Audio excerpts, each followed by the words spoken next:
Again, like the intensity, like the attitude, guys working, guys coaching, leading each other. See a lot of that, a lot of encouragement, and not just on defense to defense, defense to offense, offense to defense. I love the camaraderie, but competition I really am happy with. Guys getting out. Now, we're far from perfect. We're a long way from off. We got a lot of things to work on, but attitude stays that way. I like the direction we're going. I mean, very intense, and guys trying to be very detailed. Still mistakes, but their attitude and their mindset's in a really good place. So from that standpoint, we're good. So got to keep maintaining. Again, that's day 3. You got 26 more. So we got to be ready to go. Questions? What do shells allow you to do that short? Oh, we bang, we play, do your drills. You can hit, you can form tackle, just don't go to the ground. You know what I'm saying? And we get some upper body contact just like we always do. And I mean, not too much of it, but a lot of it. I mean, it's a very physical, tough practice. You just ain't cutting each other and tackling each other. But other than that, you practice like you would normally do. You lose leaders off last year, a team like that, Marcus. You talk about guys really stepping up and helping each other. Which guys are really? There's a lot of them. Guys, I'm telling you now, you go across the board. I mean, from Derek Notting, Christmas up top, Brian Burns, here's Sweat, of course, 3. Derwin's everywhere. Trey, you heard McFadden jumping out there doing things. I mean, I hope I'm not missing anybody. Offense, 12 does a good job. You hear Eberle in there doing it. The receiver, Tate, and even Nooney, you hear him in there. I hear Jacquez Patrick. There's a lot of guys that are energetic and encouraging guys and coaching guys and doing good things. I mean, a lot of them really are. Last year we talked with guys that were Derek and Matthew and said it took them time to kind of get acclimated into their new roles. What do you project for guys like this year, knowing that they kind of have that experience? Well, I hope so. They can see things faster, process faster, play faster, and play with more of their ability. I think you saw that in the second half with Matthew as he started getting questions. He made a couple of flash plays out there today, boy, just jumped out at me. And some real tough screen plays and different things, just triggering. And what it allows you to do when it allows you to have eye discipline. Then if you know what you're looking at, the right things, then you react and you see that athleticism really take off. And that's what you're seeing.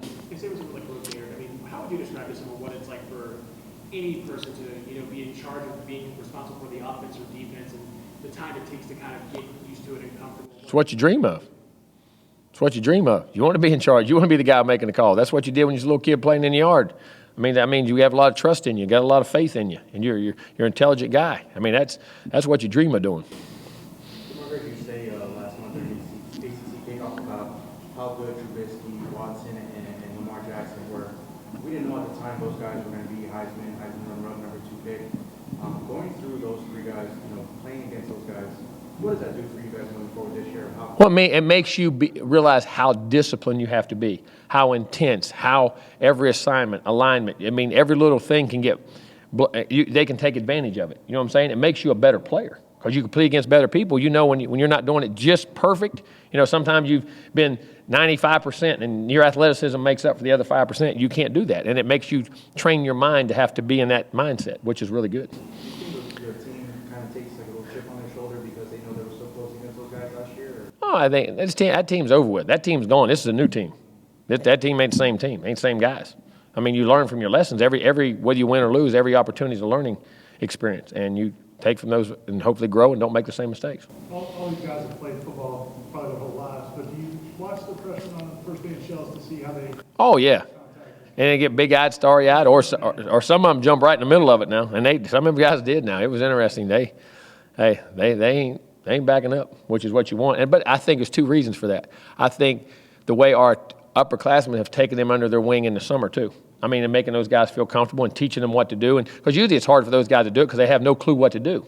Our upperclassmen have done a really good job with our young guys of, acclimating them and how we practice, the tempo we practice is, what the mindset is, how to do things, and assignments and alignments to at least allow their, start to see their athleticism. And they make mistakes, but pretty good for the first day for those guys. Do you feel like this is one of your more mature groups of upperclassmen? We'll find out in time. I've been 3 days. But, I've liked what I've seen so far. I really have. I think a lot of encouragement. I see a great attitude. I really do. I see a great attitude. Is this the most experienced group of linebackers you have? You have 2 seniors starting, and then you also have Jacob Pugh. Well, Jacob Pugh's a senior starting. Yeah, so in that regard, yeah. But, we had Telvin, you had Christian Jones, in that group. But yeah, this is as experienced as any we've had. Played a lot of ball and been in a lot of big-time situations. What is having that third linebacker on the field instead of that extra DB? What does that do for you? Well, it depends on who he is. Whether it's a linebacker, depends on his abilities. You know what I'm saying? Can he play in space? Can he reroute? Can he cover if he has to? Can he tackle in space? And that guy right there definitely can. I mean, I've been extremely happy with Jacob and his whole demeanor. You see him just being a complete player. Really do. Those young guys like Dontavius and Evan Rice and whatnot, what have you seen? Saw flashes, and I saw some great things running down the court, field and special teams, triggering. And when they were in there on the run, I saw 5 trigger in there a couple times, make a couple nice plays. Saw Emmett flashes, man. They're going to hit you and run around. And Leonard Warner, see him jumping out in there.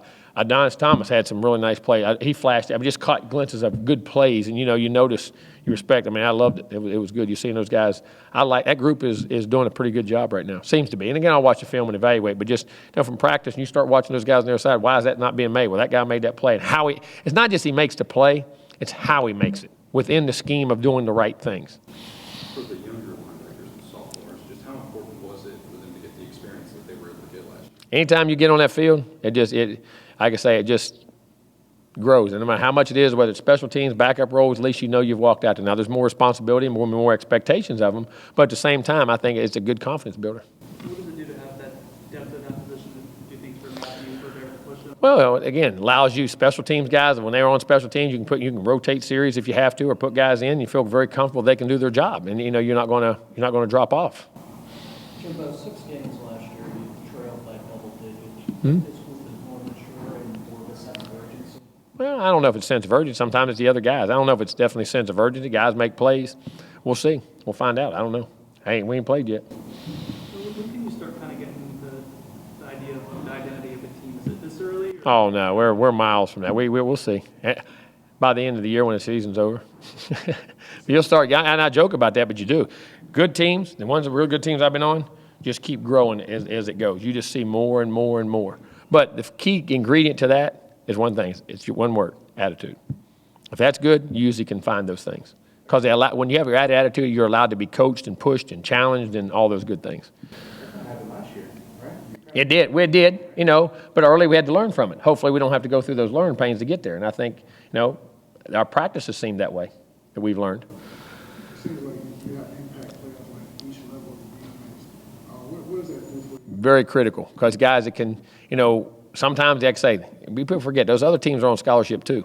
They got good players. They do things, and then it takes sometimes in big games, guys that have that game-changing ability. When you got it on 3 levels, you don't know which guy can make it. You get the more multiples of guys out there that do the right things and have those kind of abilities. When there is mistakes or is a breakdown, the other team just does it right and makes a block, or you know what I mean? Some of those guys can get off and save you from a big play or make a big play. Well, it does, and how people double team guys, how they have to play, have to respect, different people on the field and the other team and the opponent when they're game planning. You guys experimented with those helmets in the spring. Did you feel like? Well, we felt very good about. We think it helps the linemen because they're constant up there and so close. I don't think the skill guys it's as big a deal because most of those collisions they do happen are from distances. I don't think that they help the skill guys as much, but I do think the constant, when you're up there tight on the offensive line and doing things, we felt like in our studies it helped. So we leaving on the linemen and the up front guys. Jimbo, you mentioned earlier that some of the freshmen were jumping right in. Nobody, all of them. All those guys have done a good job. Too early to tell. Is the way you guys immerse them in the information the first couple of days, how they handle that? That's what I've been very impressed with, and still playing fast. You know what I'm saying? And not, like I say, driving through the neighborhood where you don't know where to go. But I think they've done a good job of studying on their own film. The upperclassmen have worked with them, and played for the most part. All the freshmen have played pretty quickly, which you don't see the. They'll make mistakes, but I tell you what, even when they do them, they're going full speed, which is a great characteristic. Where do you see the most continuity between the classes? Is it from doing posting and recruiting visits and the time they spend together on campus? Everything. And then now, the offseason, when they're here, and understand that guy's on your team, and he's your brother. You got to help him. He's family. You got to help him. And you're going to need him. Even if he's your backup or a guy you think you're helping get better. Listen, that's reps, that's quality time. And you got to have it. And that's the attitude you got to have. Every year we throw Ryan is on kind of the next step for him. What would you say is the next step for Ryan going into 2017? Just getting better, blocking and catching and all the things, getting open and just understanding the little. That's what you happen when you get old. You start to understand nuances. You start to see things happen before they happen and see triggers that allow, okay, this is probably going to happen. And what it allows you to do is And you still, you have no play. Sometimes there's 3, 4, 5 things you worry about. But all of a sudden you get up there and recognize, okay, only 1 or 2 things can happen, or 1 thing can happen, or whatever. And that allows you to process that situation better and play faster.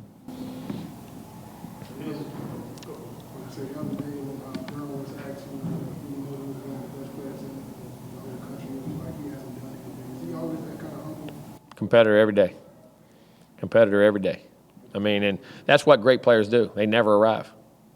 I mean, the stories here, they always said Dion's was as good a hardest practice player as there ever was. First one on, last one off. Stories about Michael Jordan. You hear me all talk about. There was nobody that practiced harder in every game. I always tell the story. Jordan always said, people ask him, how you change in the last 5 minutes of the game to play like you do? He said, I don't change. Everybody else does. I just play like I do every day. Like every time he was in practice, it was the NBA championship. Everything mattered to him, whether he's doing a shooting drill, whether he's in a dribbling drill, whether he's in a defensive drill, whether he's in a scrimmage. They had that same intensity. Those guys like that are special, you know what I mean? And you got to understand that mentality.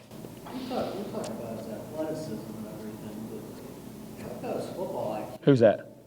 That's what I talk about all the time. Just going 5 different position meetings and being able to... You listened to me at ACC Media Day, didn't you? He must have read it. That's what I said. The most impressive thing of him is his intelligence. Not just his instincts, his intelligence to comprehend everything that's going on and to play those positions and make very few mistakes. You know what I'm saying? That's what's hard. Not just to play a position and make a play or do something fabulous, but understand everything you have to do at that position. That takes a special cat now. I mean, it takes a real special guy. And his ability to learn, he wants to learn, but his ability to learn and process information is the most phenomenal thing about him. What's it like when you coaching a player like that, when he's so receptive?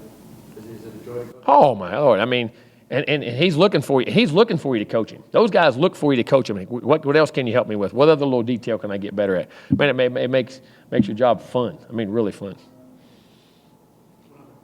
No, it's all right. Tight ends. Seems like it put this year's group a lot of, like, that's what you guys have tried to recruit. I mean, what do you think those guys can do when they're in these kind of 2 tight end sets and they're out there as receivers? Hopefully block, catch, and run. And I'm not trying to be smart. I mean, you got, a tight end, you have to be one of the most complete players on the field. You're asked to block big guys, block little guys, block in space, run routes like a wideout, catch balls like a big guy, get hit, you know what I'm saying? And then have the ability to run with the ball after you get it. I mean, they have to be some of the best athletes and, again, multi-dimensional in the things you ask them to do. Because, all right, I want to be light and athletic, I want to run routes. Well, now I got to block a 280-pound end. I mean, that, and they're always undersized. I don't care what you're doing.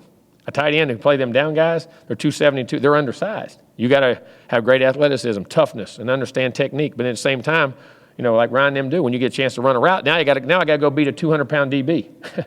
I mean, there's a lot of things that are required from those tight ends. So an ideal setting, what you see out of, let's say, Ryan and David for this season? Ideal setting. They do everything we ask them to do. They block, catch, and run, and they can do it whether they're flexed out, whether they're on the ball, whether they're in the backfield, in processing that game. And they've done seem to have a good group, and they're teaching those young guys. Those young guys are coming on. Coaches poll came out today, and you guys are number 3, just on your real. We quit. We didn't win the national championship. I guess we're out. We should quit. I mean, it's great. I mean, we have a chance to have a good team, and that's very nice to be up there. But again, you got to go win. You know what I'm saying? But hey, I'd rather start high than low. Would you vote number 1? Huh? Would you vote number 1? Oh, that's my business.